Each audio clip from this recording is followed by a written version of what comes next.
নাহমাদুহু ওয়া নুসাল্লি আলা রাসূলিহিল কারীম আম্মা বা'দু ফাআউযু বিল্লাহি মিনাশ শাইতানির রাজীম বিসমিল্লাহির রহমানির রহিম আফালা ইয়াতাদাব্বারুনাল কুরআন আম আলা কুলুবিন আকফালুহা সাদাকাল্লাহুল আযীম রব্বি ইশরাহ লি সাদরি ওয়া ইয়াসসির লি আমরি ওয়াহলুল উকদাতাম মিন লিসানি ইয়াফকাহু কওলি।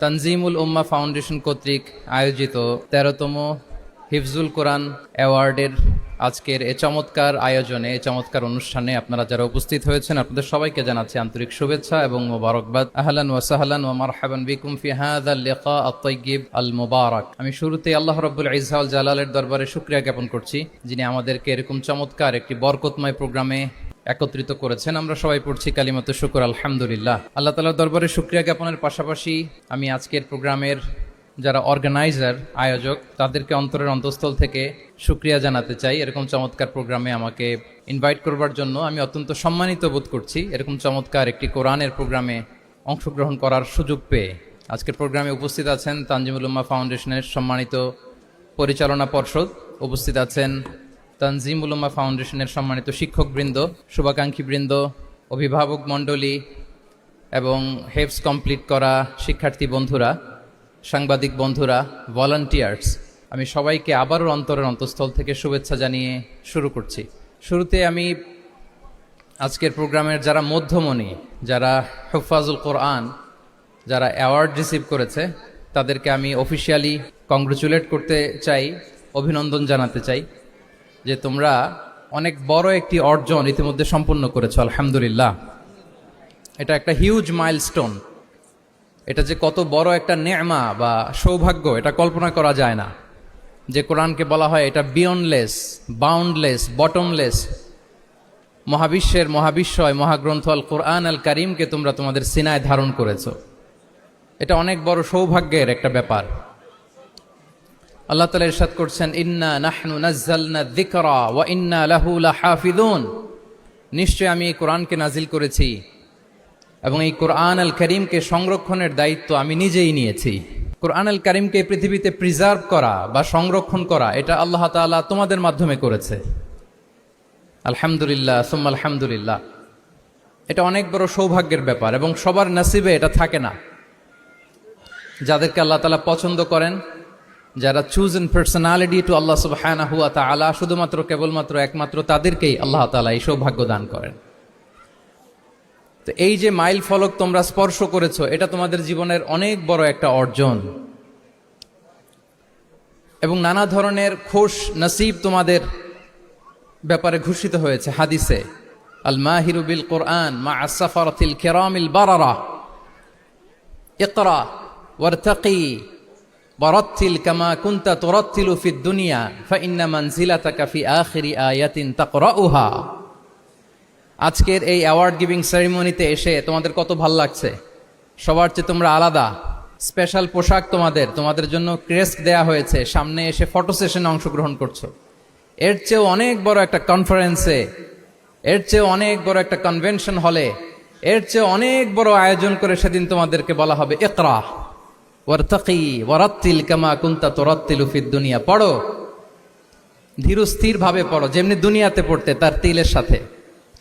ঠিক যতটুকু পড়বে ততটুকু করবা, আল্লাহর সান্নিধ্য তোমরা পাবে। যতটুকু পড়বে ঠিক ততটুকু জান্নাতে তোমাদের ভবনগুলো উঁচু হতে থাকবে। আল্লাহু আকবার। এখন তোমাদের কেমন ফিল হচ্ছে? এই দুনিয়াতেই যদি এত চমৎকার অ্যাওয়ার্ড গিভিং সেরিমনিতে তোমাদেরকে সম্মান দেয়া হয়, সেদিনের সেই প্রোগ্রামে যদি তোমরা অংশগ্রহণ করতে পারো, কেমন লাগবে তোমাদের বলো? ভাল লাগবে সেদিন? আমরা সেদিনের সেই মাহেন্দ্র ক্ষণে যেন আমরা রিওয়ার্ডেড হতে পারি, পুরস্কৃত হতে পারি, সেই প্রত্যাশা আমরা আল্লাহর কাছে রাখছি। আমরা সবাই পড়ছি আল্লাহুম্মা আমিন। তো এই যে বিশাল এক কর্মযজ্ঞ তোমরা শেষ করেছো, আল্লাহর কালামকে তোমরা হেফজ করেছো, এখানেই শেষ নয়। This is just beginning. এটা কেবল শুরু। এটা কেবল কি? এটা কেবল শুরু। এই যে মাইল ফলক তোমরা স্পর্শ করেছো, এরপরে অনেক দূর তোমাদেরকে যেতে হবে। মাইলস টু গো, অনেক দূর যেতে হবে। এখন যেটা তোমাদের করতে হবে, কনসিস্টেন্ট রিভিশনে থাকতে হবে, মোরাজা করতে হবে এই কোরআনকে। এই কোরআনকে হেফজ করে ফেলা এটা সহজ, কিন্তু এটাকে টিকিয়ে রাখা বড্ড কঠিন। আমরা অনেক হাফেজে কোরআনদের সাথে পরিচয় হয়, তারা বলে যে শেখ হেফজ করেছিলাম কিন্তু এখন মনে নাই, ভুলে যায়। তো হিফজ করে ফেলাটা সহজ, কিন্তু এটা সিনায় রাখা মরণ অবধি, যতদিন দুনিয়াতে বেঁচে থাকি ঠিক ততদিন এই কোরআনকে প্রিজার্ভ করা, সিনাতে রাখা, এটা বড্ড কঠিন, অনেক বড় চ্যালেঞ্জ এটা তোমাদের জন্য। সো এই continuous revision of the holy Quran, এটা তোমাদের লাগবে। আল মুদাওয়ামাতু আলা কিরাআতিল কোরআন, প্রতিদিন ডেইলি বেসিসে এটা তোমাদের ডেইলি ওজিফা করে নিতে হবে। আমি সম্মানিত অভিভাবকবৃন্দ যারা আছেন তাদেরকেও বলবো যে এটা একটা টিম ওয়ার্ক, আপনাকেও হেল্প করতে হবে এখানে। আপনার বাচ্চা কোরআন তেলাওয়াত করবে, আপনাকে শোনাবে, আপনি তাদেরকে শোনাবেন, এই টিম ওয়ার্কের মধ্য দিয়ে এই কোরআন প্রিজার্ভ হবে, এটা থাকবে। এটা বড্ড জটিল। কোরআন হেফজ করা সহজ, কিন্তু এটাকে ধরে রাখা খুবই কঠিন। সো তোমাদের জন্য first and foremost reminder tonight, প্রথম রিমাইন্ডার হচ্ছে যে রেগুলার বেসিসে এই কোরআনকে মোরাজা করতে হবে, তা না হলে এই কোরআন থাকবে না। এবং আল্লাহ রাসূল সাল্লাল্লাহু আলাইহি ওয়া আলিহি ওয়াসাল্লাম তিনি ওসিয়ত করেছেন, তিনি বলেছেন তাআহাদুল কোরআন ওয়া ইন্নাহু আশাদ্দু তাফাল্লুচান মিনাল ইবিলি ফি উকুলিহা। তোমরা কোরআনকে ডেইলি রিভাইজ করো। যারা তোমরা হেফজ কমপ্লিট করেছো, হাফাজাতুল কোরআন, তোমাদেরকে উদ্দেশ্য করে আল্লাহ রাসূল সাল্লাল্লাহু আলাইহি ওয়া আলিহি ওয়াসাল্লাম বলেন যে তাআহাদুল কোরআন, তোমরা ডেইলি বেসিসে কোরআনকে কি করো? রিভাইজ করো, রিভিশন দাও, মুরাজা করো, এটাকে সম্মান করো। ফাইন্নাহু আশাদ্দু তাফাল্লুচান মিনাল ইবিলি ফি উকুলিহা, কেননা পোষ মানানো হয়নি এরকম কোন বন্য উট যদি এটা রশি ছেড়ে দেওয়া হয়, এটা যেমনি ছুটে পালায়, দৌড়ে পালায়, এটারে ফিরে আনা যেমনি কঠিন, কোরআন হেফজ করার পরে, মুখস্থ করার পরে কেউ যদি ভুলে যায়, ওইটারে আবার রিভাইভ করা তার চেয়েও বেশি কঠিন। তো এই জন্য ডেইলি বেসিসে রিভাইজ করতে হবে। এবং আল্লাহ রাসূল সাল্লাল্লাহু আলাইহি ওয়া আলিহি ওয়াসাল্লাম তিনিও যাতে ভুলে না যান, বারবার কোরআন পড়তেন, বারবার রিভাইজ করতেন। রাসূল সাল্লাল্লাহু আলাইহি ওয়াসাল্লামের কষ্ট হয়ে যেত, ফলে আল্লাহ তাআলা বলেছেন লা তুহাররিক বিহি লিসানাকা লিতা'জালা বিহি ইন্না আলাইনা জামাআহু ওয়া কুরআনা ফাইদা ক্বরানাহু ফাত্তাবি' কুরআনা। নবী, আপনি তাড়াহুড়ো করে, এত কষ্ট, এত প্রেসার আপনার উপর নেওয়ার দরকার নেই, আমি আপনাকে পড়িয়ে দেব। জিবরিল যখন পড়ে শুধু ফলো করেন, সেটা একবার পড়ে নিন, মুখস্থ আমি আল্লাহ করে দেব। সানুকরিউকা ফালা তানসা, আপনি আর ভুলবেন না। এরপরে আল্লাহ রাসূল সাল্লাল্লাহু আলাইহি ওয়া আলিহি ওয়াসাল্লাম রেগুলার বেসিসে কোরআন পড়তেন, সাহাবাদেরকে কোরআন শোনাতেন, আবার সাহাবাদের কাছ থেকে কোরআন শুনতেন। সো এই কোরআনকে যদি তোমরা তোমাদের সিনায় আজীবনের জন্য রেখে দিতে চাও সযত্নে, তোমাদেরকে রিভিশন দিতে হবে। এখন খুব বেশি বেশি revise and revise, revise after revise তোমাকে দিতে হবে। এবং সারা বছর কোরআনের যতটুকু নাজিল হতো, আল্লাহ রাসূল সাল্লাল্লাহু আলাইহি ওয়া আলিহি ওয়াসাল্লাম রমাদান আল মুবারাকে জিবরিল আলাইহিস সালামের সাথে রিভিশন করতেন। সারা বছর যা নাজিল হলো, এটা আল্লাহ রাসূল সাল্লাল্লাহু আলাইহি ওয়াসাল্লাম জিবরিল আলাইহিস সালামকে শোনাতেন, আবার জিবরিল আলাইহিস সালাম আল্লাহ রাসূল সাল্লাল্লাহু আলাইহি ওয়াসাল্লামকে অতটুকু শোনাতেন। যে বছর তিনি ইন্তেকাল করবেন, ওই বছর দুইবার তিনি গোটা কোরআনকে জিবরিল আলাইহিস সালামের সামনে পেশ করেছেন, শুনিয়েছেন। আবার জিবরিল আলাইহিস সালাম দুইবার আল্লাহর হাবিব সাল্লাল্লাহু আলাইহি ওয়া আলিহি ওয়াসাল্লামকে শুনিয়েছেন। আল্লাহু আকবার। তাহলে এটাই হচ্ছে সুন্নাহ। তিনি তো পৃথিবীর প্রথম হাফেজ নাকি? আল্লাহ রাসূল সাল্লাল্লাহু আলাইহি ওয়াসাল্লাম প্রথম হাফেজ ছিলেন না? উনি রেখেছেন কিভাবে কোরআনকে? প্রিজার্ভ করেছেন কিভাবে? রিভিশনের মাধ্যমে, রিভিশন এন্ড রিভিশন। তাহলে the first and foremost reminder for tonight in this ceremony for all of you today, you have to revise a lot, you have to recite a lot. প্রতিদিন recite করতে হবে, প্রতিদিন revise দিতে হবে। এটা আমাদের মনে থাকবে তো নাকি?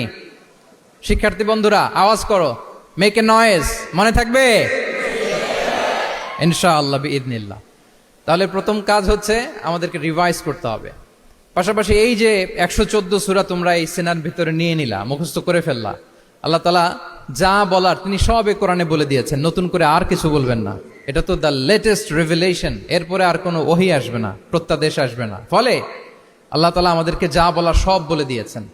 মুখস্থ করার বড় কাজ এখন যেহেতু শেষ, এবার আমরা বোঝার জন্য উঠে পড়ে লাগবো। কোরআনকে বুঝতে হবে আমাদের মাতৃভাষায়। এই কোরআনের মর্মবাণী, মর্মার্থ, আল্লাহ তাআলা কি ডুজ এন্ড ডোন্টস আমাদের জন্য দিয়েছেন, কি করা যাবে, কি করা যাবে না, সব তিনি বলে দিয়েছেন। এটা আমাদেরকে বুঝতে হবে। আমরা গত বছর একটা বই লিখেছি এক নজরে কোরআন নামে। আমরা খুব সহজে 114 সূরার সামারি, সিনপসিস এই বইটিতে নিয়ে এসেছি। ফলে কেউ কোরআনের বঙ্গানুবাদ পড়ার আগে বা তাফসির পড়ার আগে যদি এক নজর এই বইটাতে একটু চোখ বোলা, একটু গো থ্রু করে, তার জন্য কোরআন বোঝাটা একেবারে সহজ হয়ে যাবে ইনশাআল্লাহ বিইذনিল্লাহ। এই বই ছাড়াও আরো অনেক অনেক বই সম্মানিত লেখকরা তারা লিখেছেন। আমরা যেন কোরআনের সাথে নিজেদের অ্যাটাচমেন্ট বাড়াই, মাতৃভাষায় যেন আমরা কোরআনকে বুঝি, আমরা কোরআনের অনুবাদ যেন ডেইলি বেসিসে পড়ি, কোরআনের সহজ সরল যে তাফসির আছে এই তাফসিরগুলো যেন আমরা পড়ি। এটাকে বলে তাদাব্বুর। যে আয়াত দিয়ে আমি শুরু করেছি, আফালা ইয়াতাদাব্বারুন আল কোরআন আম আলা কুলুবিন আকফালুহা, আল্লাহ বলছেন তারা কি গভীর মনোযোগের সাথে কোরআন পড়বে না? উইথ ভাস্ট কনসেন্ট্রেশন, খুব ধ্যানমগ্নতার সাথে খুব মনোযোগ দিয়ে কি তারা কোরআন পড়বে না?